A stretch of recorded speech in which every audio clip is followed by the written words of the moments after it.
अस्सलाम वालेकुम रहमतुल्लाहि व बरकातुहू। आज का जो मेरा टॉपिक है वो बहुत ही इम्पोर्टेंट है। मस्जिद की जो कैप होती है, प्लास्टिक कैप, मस्जिद की प्लास्टिक कैप और हम जब हम किसी वडेरे से मिलने के लिए जाते हैं, किसी एसी से मिलने के लिए जाते हैं, किसी डीसी से मिलने के लिए जाते हैं, तो फिर क्या होता है कि हम अपने कपड़ों को अच्छा करते हैं, अपने शूज़ पॉलिश करते हैं, ठीक है। अगर हम शेव बनाते हैं तो शेव करते हैं, बाल बनवाते हैं, उसके बाद हम वडेरे को मिलने के लिए जाते हैं।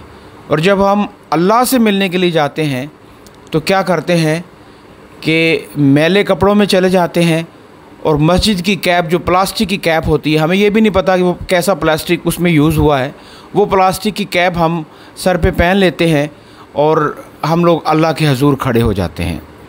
क्या कभी प्लास्टिक की कैप पहन के किसी वडेरे को मिलने गए हैं आप? किसी एमएनए, किसी एमपीए, किसी डीसी, किसी एसी को मिलने गए हैं?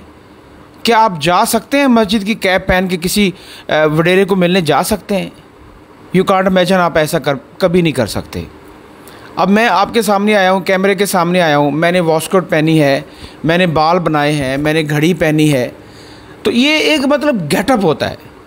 आप जब अल्लाह के हजूर खड़े होते हैं, आपके कपड़े साफ़ सुथरे हों, अगर आपके पास खुशबू है तो खुशबू लगाएं, अगर खुशबू नहीं है तो कम से कम कपड़े साफ़ सुथरे हों, अच्छी साफ़ सुथरी कैप आपके सर पे हो, और फिर जो है आप अल्लाह के हजूर खड़े हों।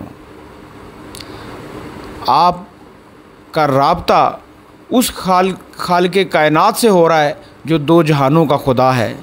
तो आप ऐसा कैसे कर सकते हैं कि एक प्लास्टिक की कैप पहन के अल्लाह के हजूर खड़े होते हैं और फिर जो है आप बस टेम्परेरी जैसे नमाज़ पढ़ते हैं, जल्दी जल्दी नमाज़ पढ़ते हैं और जल्दी से घर वापस आने की कोशिश करते हैं, जैसे आपके बहुत से पेंडिंग काम जो आप छोड़ के गए होते हैं वो आपको नमाज में याद आ रहे होते हैं, जिनको हम वसवसे कहते हैं।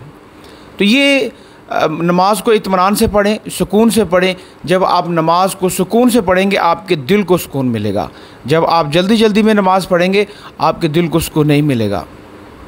रमज़ान शरीफ चल रहा है माशाल्लाह, और आज 5वां रोज़ा की सहरी हमने खा ली है। तो रोज़े रखें, नमाज़ पढ़ें। जो फ़र्ज़ है वो माफ़ नहीं है। फ़र्ज़ और कर्ज़ दो चीज़ें बिल्कुल माफ़ नहीं है।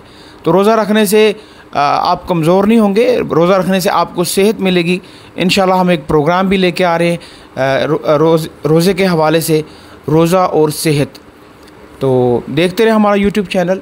हमारे साथ जुड़े रहने के लिए सब्सक्राइब करें, बेल आइकन को प्रेस कर दें, वरना फिर मिलते हैं तुक्के से स्क्रॉल करते हुए। अल्लाह हाफ़िज़।